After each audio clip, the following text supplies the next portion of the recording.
Hi, everybody. My name is Mandy. I'm a financial coach, and my goal is to help you get debt-free as soon as possible with as little stress as possible so that you can achieve financial freedom, time freedom, and start building generational wealth. Welcome back to my Money 101 micro learning series, where I'm going over the basics of how money and banking actually work. And in today's video, we're talking about different types of debt instruments. And if you missed the video on the difference between debt and debt instruments, I'll link it in the description box below. But today we're going to talk about the different types of debt instruments, loans versus lines of credit, and which I often abbreviate by just calling it lines because it's fewer words. So let's talk about loans. Loans are a one-way debt instrument. Some examples: mortgage, car loan, student loan, debt consolidation loan,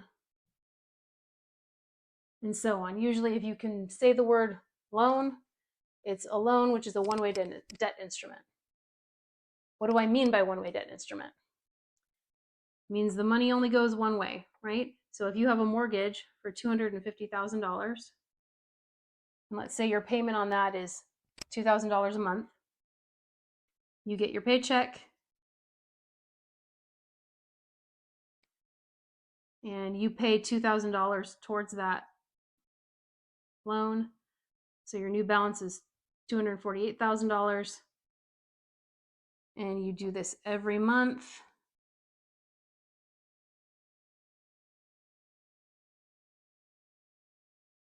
Until it's paid off, right? Until you pay off the whole $250,000. But what happens when you put this $2,000 in there? It comes out of your checking account and it goes towards paying down the loan. It's gone. The money's gone. You don't see it again. And you wait until the next month. You get another $2,000 and you make your payment. Lines of credit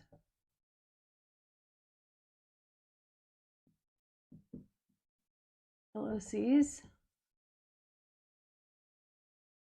operate differently. They're a two-way lending instrument. And examples are credit cards, personal line of credit or PLOC,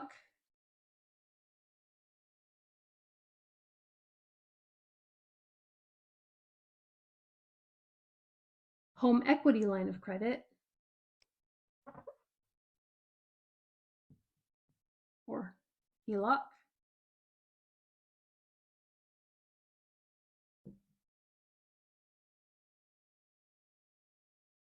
and there's also a BLOC, which we won't get into too much here, but it's a business line of credit.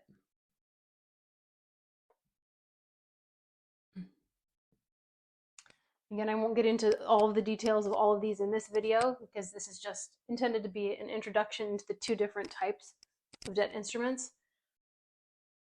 But these are some of the different examples of lines of credit. So what do I mean by a two-way debt instrument? It's also known as revolving credit. Why is it called revolving credit?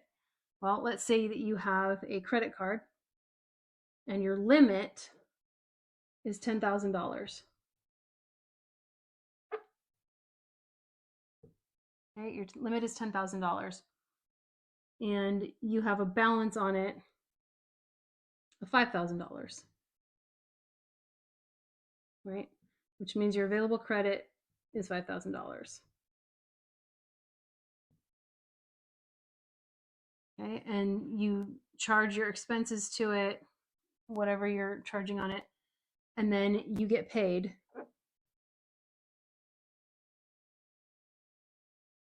And they tell you you owe us $300 this month, right? So you pay $300 to the credit card company.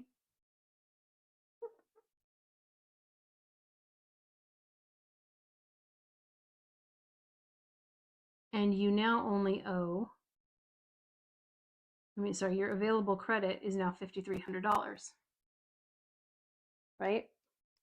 because you had $5,000 available after you charged whatever you're going to charge on it. You paid $300, and now you have $5,300 available. So unlike over here where you pay this $2,000 and it's gone, as soon as that payment clears, you can access that $300 again in the form of borrowing it on your credit card, using your credit. So you make charges on your credit card.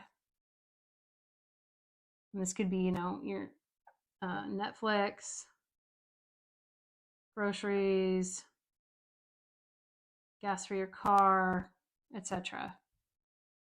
And then you do the same thing again the next month. So you charge $300 again.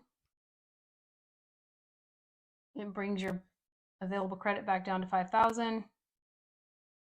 You make another payment, and you have $5,300 available again. It revolves in a circle. So you can always, once your payment clears, you can access the money again. So if you have any questions about how debt, the different types of debt instruments and how they work, go ahead and leave a comment or question in the box below, and I will be sure to respond to you as soon as I can. And I will see you in the next video.